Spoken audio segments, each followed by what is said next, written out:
Primero que todo, ¿qué es un algoritmo? Un algoritmo son una serie de instrucciones que por medio de una sucesión de pasos se llega a un resultado o una solución. Un ejemplo muy sencillo de algoritmo sería una receta, en la cual las entradas, es decir, lo que se va a utilizar, serían los ingredientes.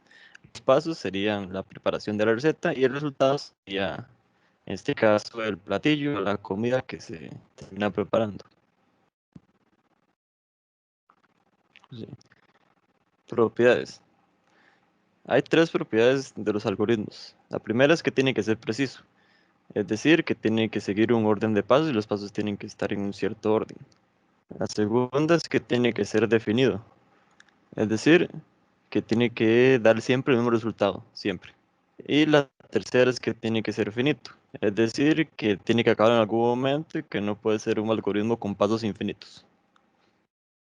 Y aquí está un pequeño esquema de cómo funciona el algoritmo. En este caso, si vuelvo a la analogía de la receta, podemos ver que la entrada serían los ingredientes, el proceso sería todo lo que requiere seguir las instrucciones y toda la preparación, y la salida ya sería el platillo, la comida en este caso. Bueno, sí. Tipos de algoritmos. En este hay dos tipos principales de algoritmos.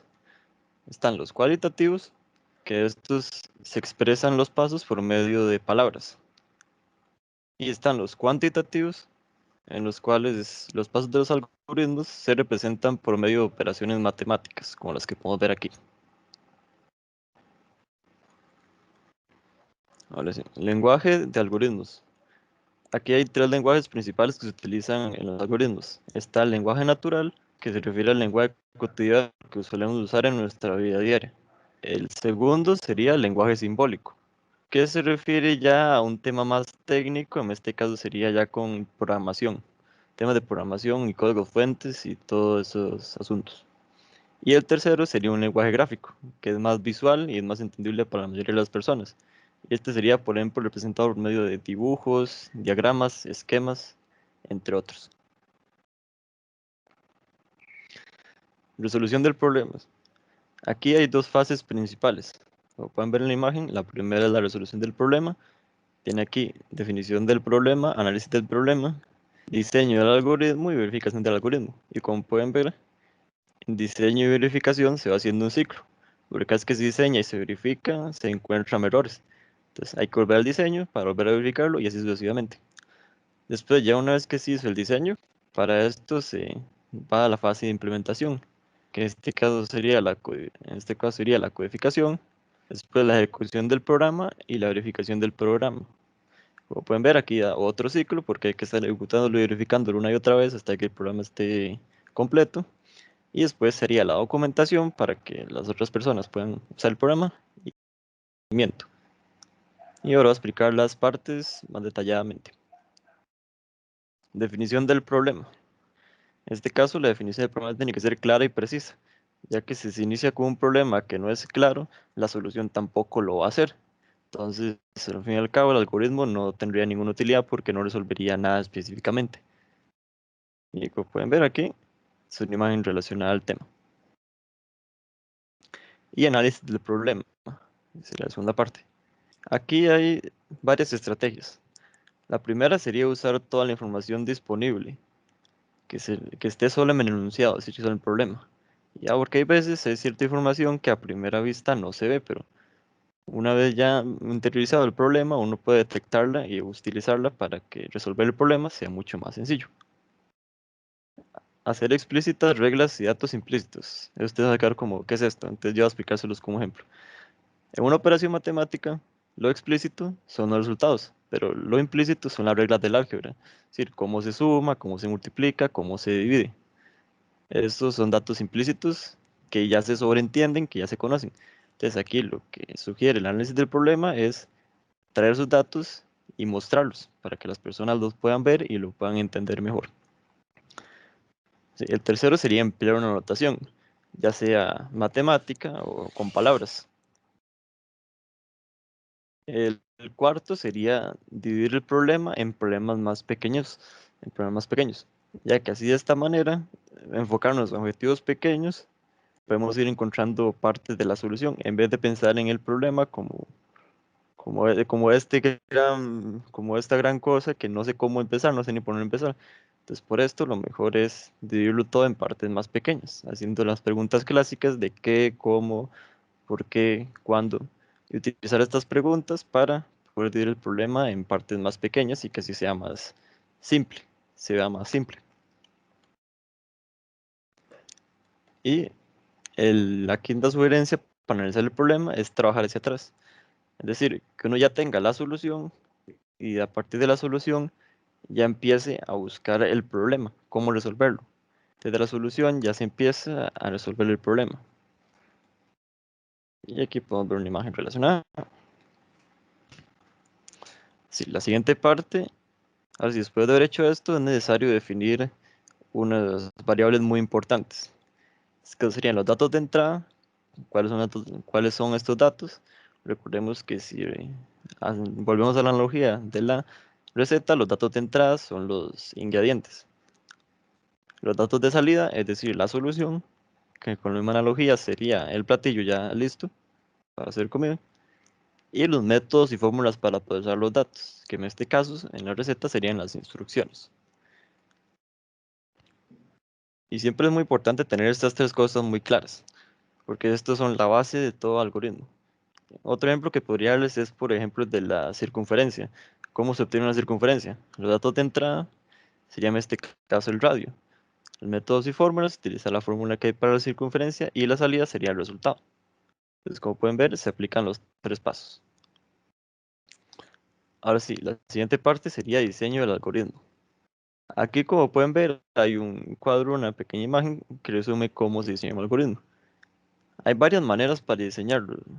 Aquí se mencionan dos, que son diseño descendente y divide y vencerás. También hay otras dos que aquí no están mencionadas, que es top to bottom y la cuarta que sería bottom up.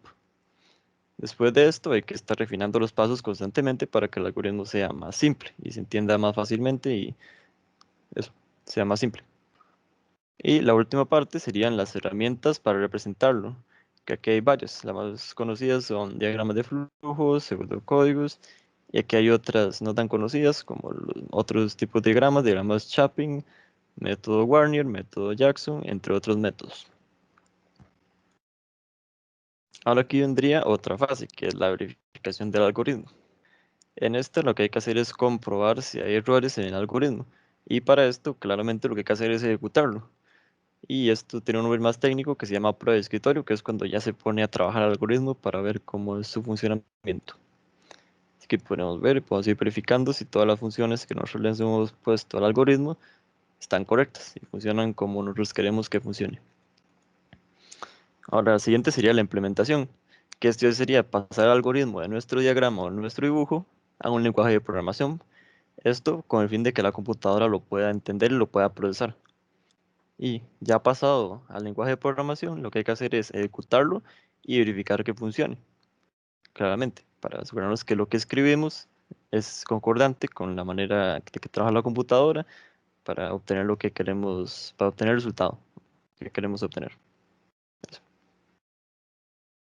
Mm, Ahora sí, la codificación, que en este caso, para esto lo que se hace es un código fuente, que es la misma serie de pasos que tiene el algoritmo, nada más que ya escritos en lenguaje de programación. Si este paso lo más importante es el código fuente y asegurarnos que funcione correctamente. Ahora viene la prueba y depuración, que en este caso lo que se hace es identificar y eliminar posibles errores que se encuentren cuando estamos ejecutando el programa, los cuales normalmente suelen ser de fallos ortográficos de la persona que lo está escribiendo. Ahora sí, viene la documentación. Esta es una parte muy importante para que las personas que en un futuro vayan a usar el algoritmo lo puedan entender y puedan sacarle todo el provecho. La primera sería que la documentación le enseña a las personas cómo utilizar el programa y que ésta se puede representar por medio de diagramas, flujos, procedimientos, documentos técnicos, entre otros.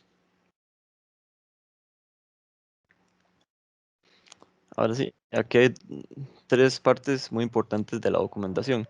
Está la documentación interna, que esta se refiere a comentarios que estén dentro del código fuente para que las personas que vean ese código puedan entender más fácilmente qué es lo que está pasando, en caso de que haya un proceso que pueda llegar a resultar muy complejo para las personas, para los usuarios exteriores.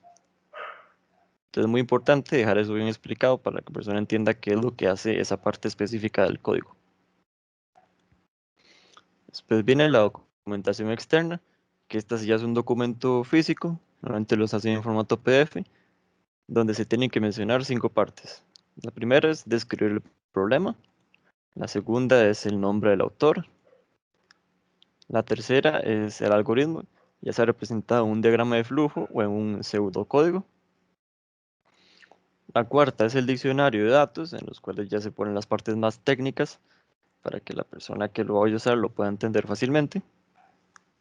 Y el código fuente, que este sería el programa totalmente funcional.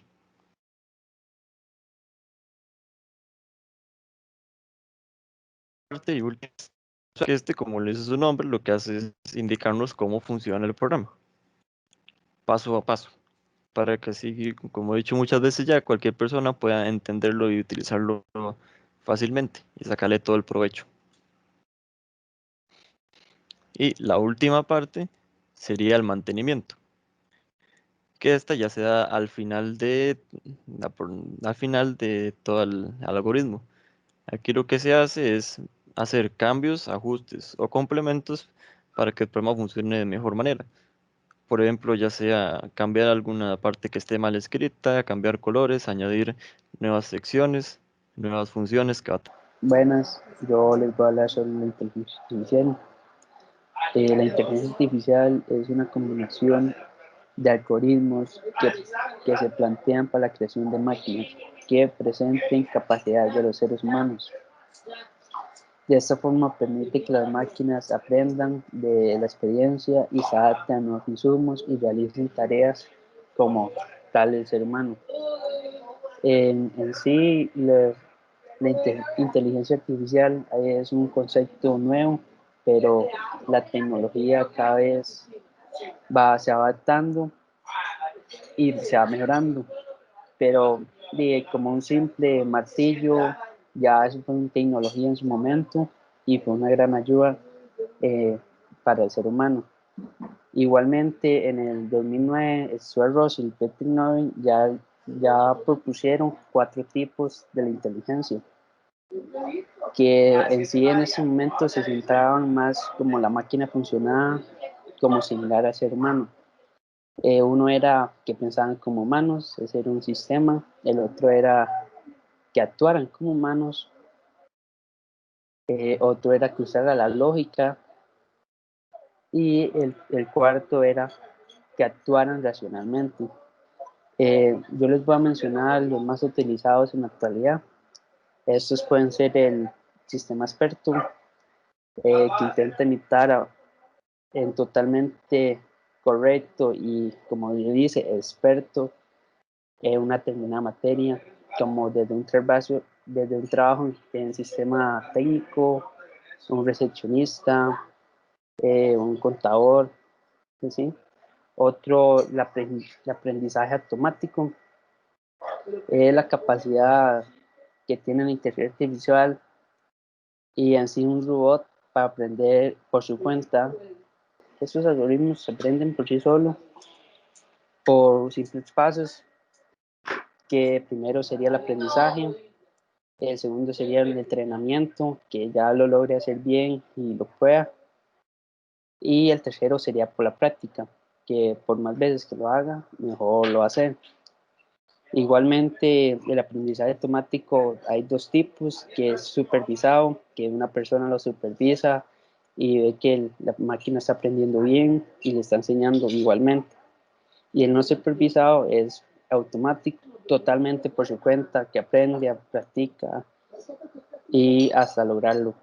Eh, Igualmente, en este automático ya hay muchos juegos que, que van solos, prácticamente usted toca un botón y ya el juego se maneja.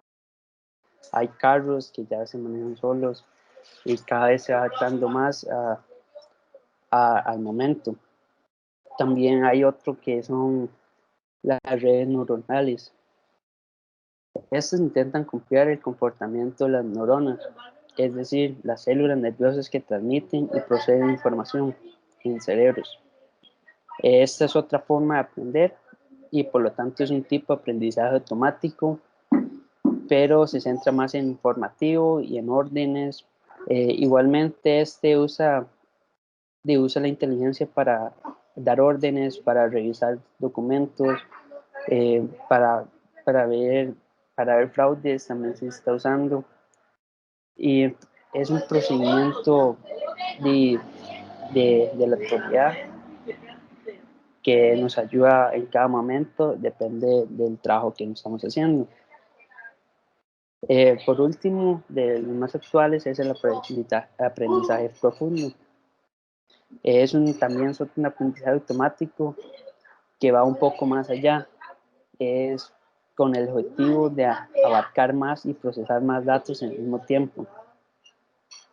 Como ejemplo, para que lo entienda mejor, sería que hay cámaras, digamos, si usted está grabando algo, él, él aprende cada concepto de la imagen que tiene. Digamos, él ya puede analizar cuál es una mano, cuál es una oreja, cuál es la nariz y reconocer todas estas cosas con solo verlas, con solo analizarlas en el momento. Igualmente, la inteligencia artificial ya se está viendo en las empresas, cada vez más se está entrando más en, en las empresas y se va adaptando mejor. Hay muchas compañías que han logrado ver un potencial y ventajas en esta tecnología, como puede ser la optimización de procesos y ahorro de costos. Ya muchas empresas han invertido grandes cantidades para implementarlos. En el 2018 la inversión mundial fue de 12.400 millones de dólares, según el KPMG, que es un red global de firmas de servicios y profesionales. Y se dice que en el 2025 esa cifra va a aumentar a 232 mil millones de dólares.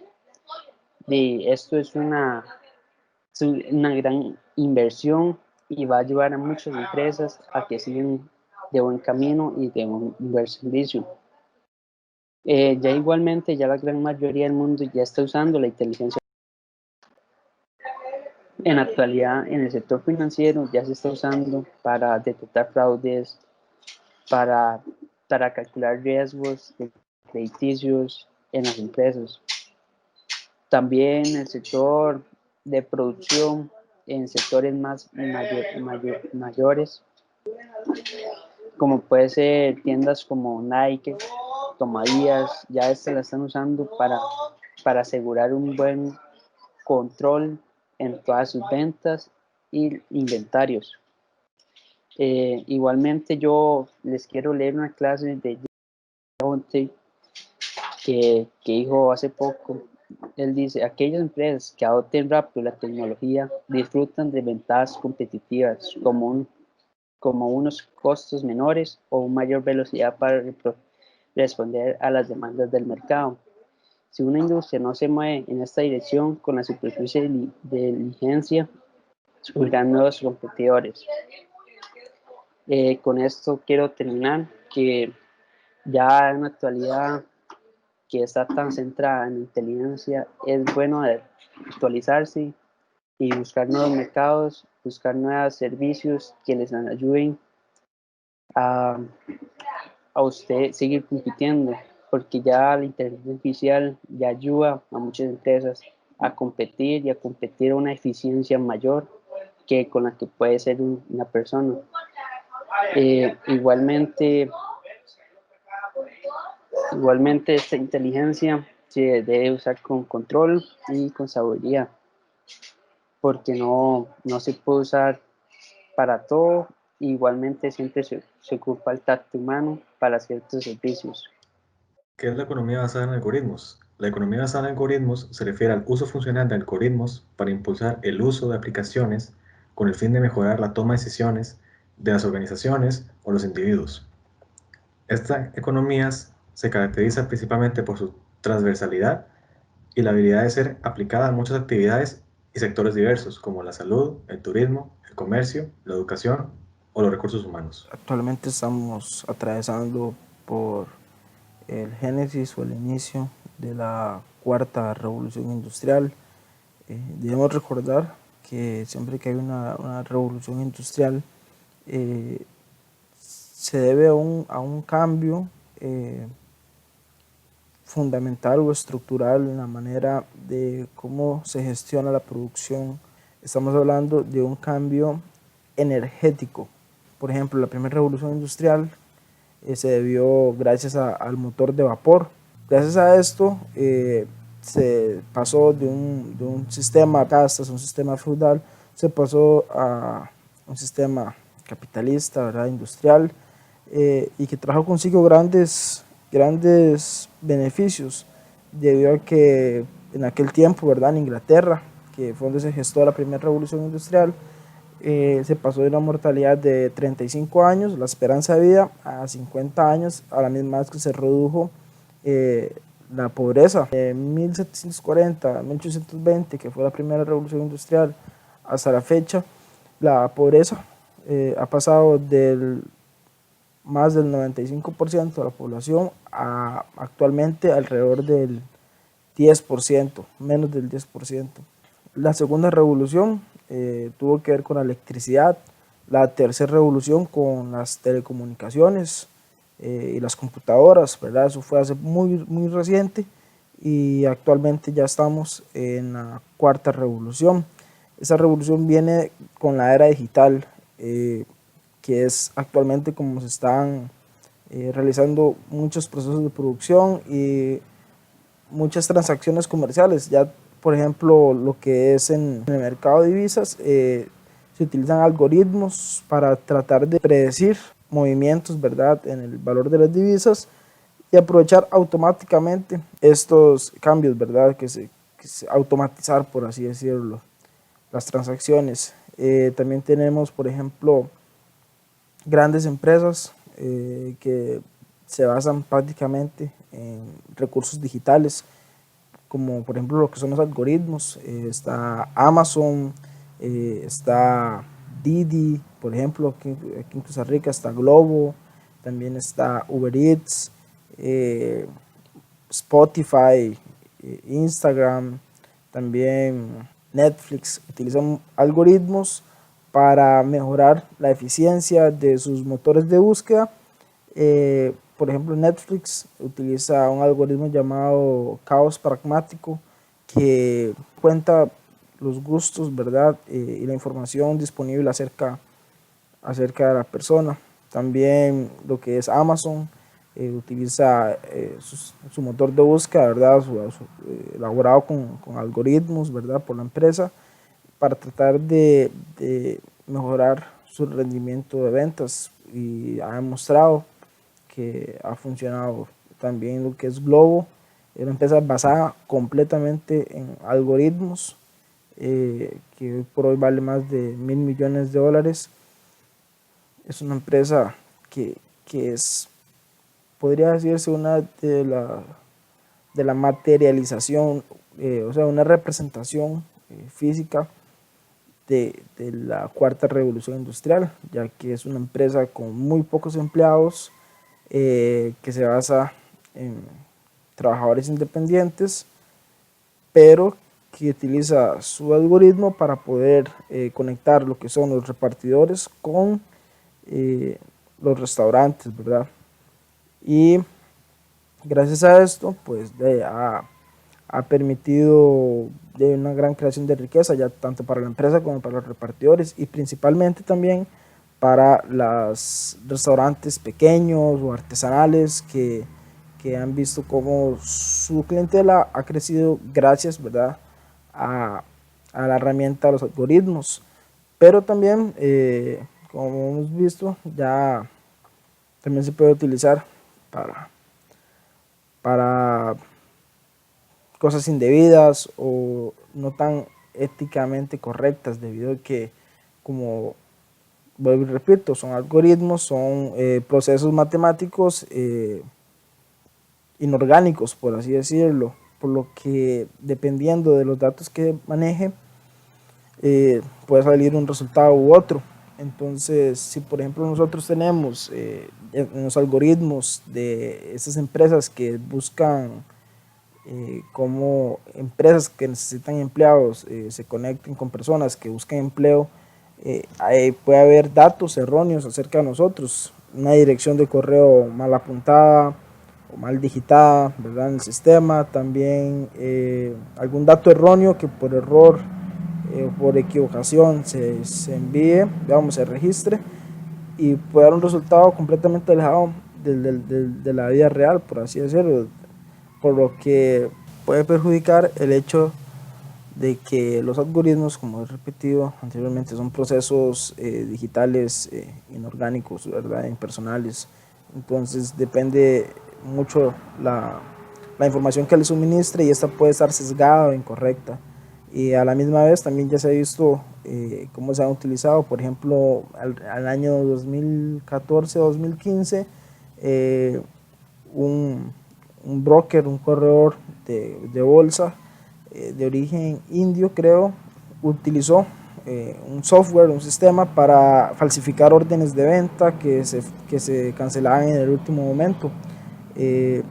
Gracias a esto, pues ganó mucho dinero de manera ilícita y a la misma vez desplomó por más de 500 puntos, desplomó el Dow Jones, ¿verdad? Entonces,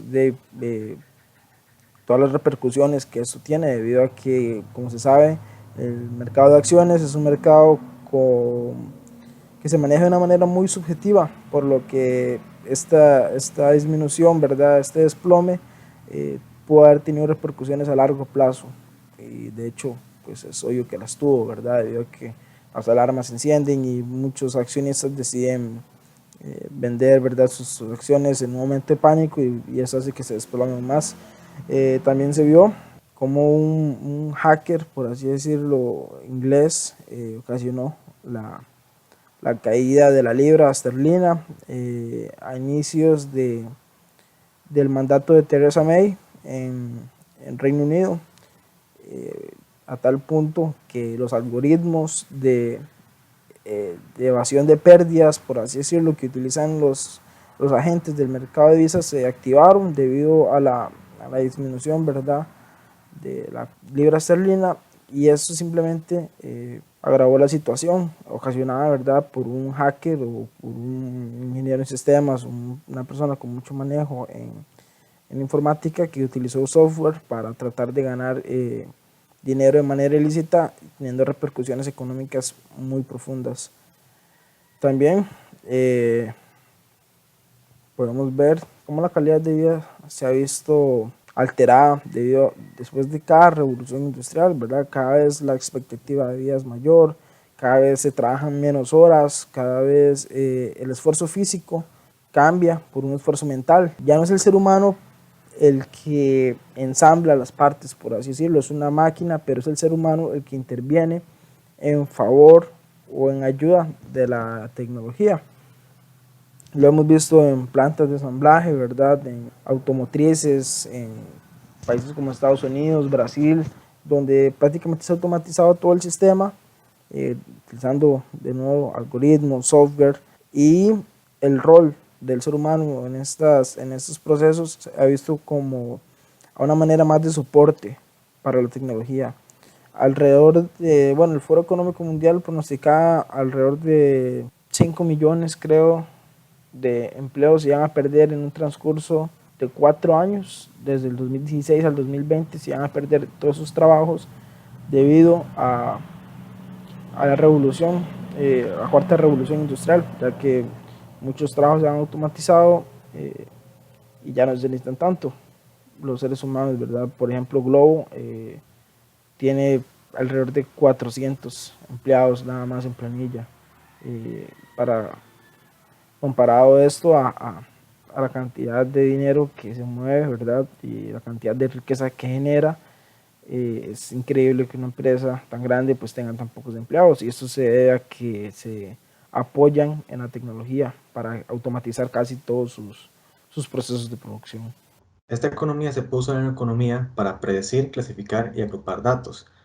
Y según esto podemos usar varios algoritmos para distintas áreas de la economía, como puede ser el teorema de la telaraña o la teoría de juegos. El teorema de la telaraña es un modelo que se utiliza para representar cómo puede alcanzarse un equilibrio en un mercado suponiendo que éste se adapta a varias modificaciones en el ambiente. El teorema se usa principalmente en situaciones en donde el precio en un inicio es demasiado alto, lo que provoca un exceso de oferta. Es decir, si baja el precio, se daría una mejor salida a la producción, pero dicho nuevo precio también bajaría la cantidad ofrecida, creándose entonces un exceso de demanda. Este cambio seguiría sucesivamente, cediendo terreno entre oferta y demanda, hasta que finalmente se acabaría en un punto de equilibrio. Al momento de graficar estos, se forma como una telaraña y es por eso que lleva este nombre.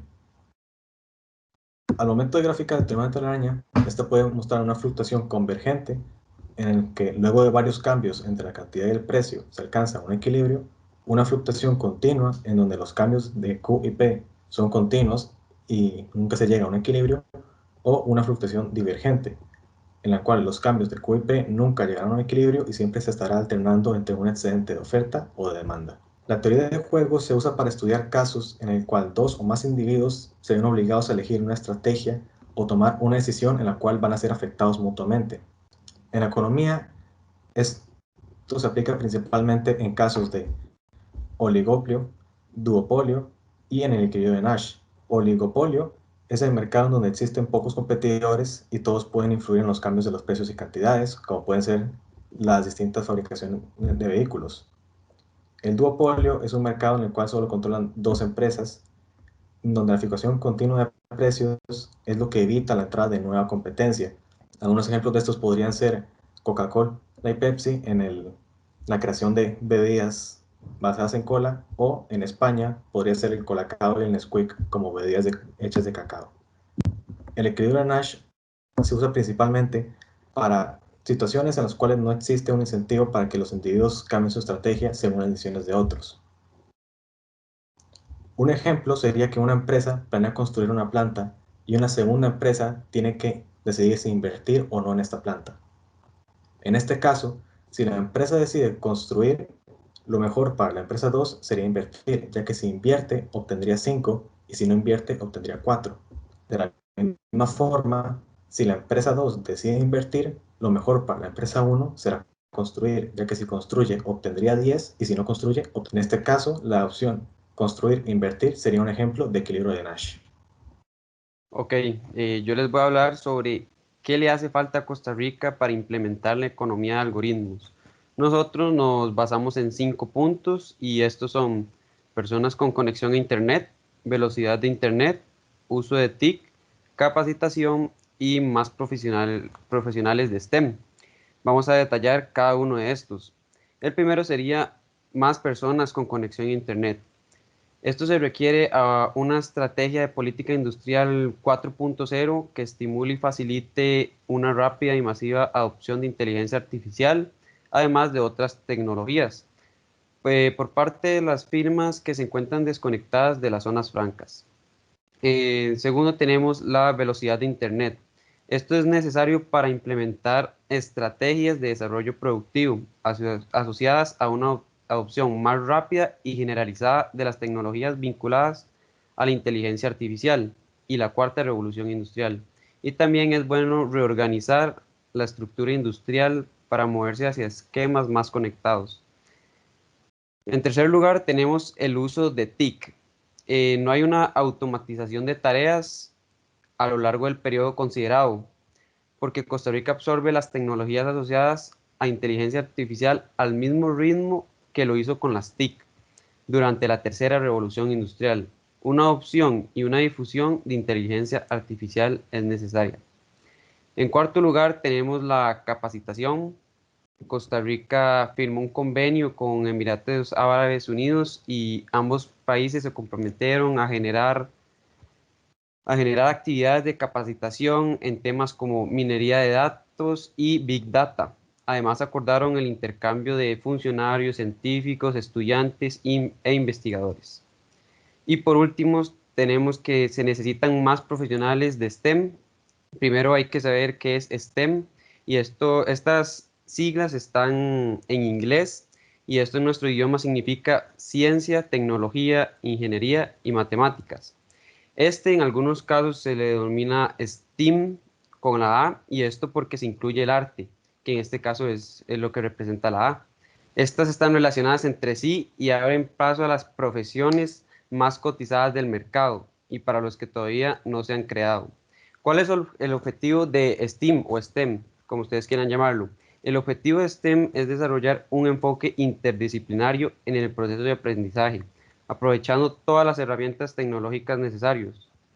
Algunas de las universidades que ya cuentan con esto están la Universidad Fidelitas, la UCR, la Universidad Latina de Costa Rica, el TEC y por último el Texas Tech University Costa Rica. En la Universidad Fidelitas se está implementando el enfoque STEM con una metodología de enseñanza llamada Project Based Learning.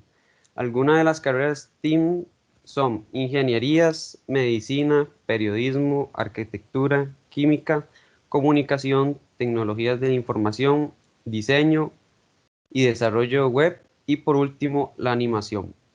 A mí me corresponde hablarles un poco sobre los beneficios de una economía basada en algoritmos.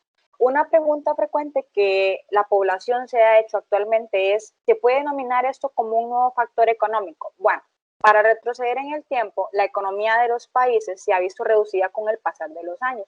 Inclusive las tasas de crecimiento del Producto Interno Bruto en grandes países han disminuido hasta 3 décadas. En algunos indicadores de la eficiencia se ha denominado que esto lleva una tendencia a la baja, provocando que el desarrollo sea incluso paralizado.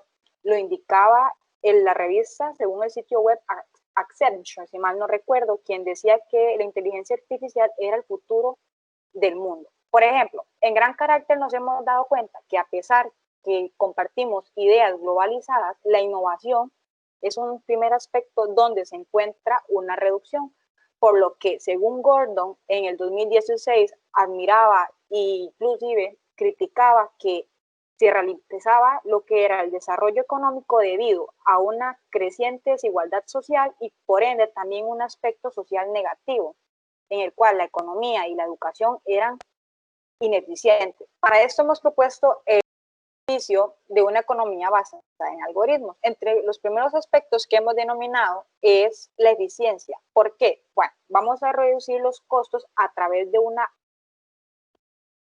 por lo que se van a ver en menores números la burocracia y el aspecto rutinario. Es decir, vamos a promulgar, a cambiar una realidad monótona y de esta forma vamos a promover intereses.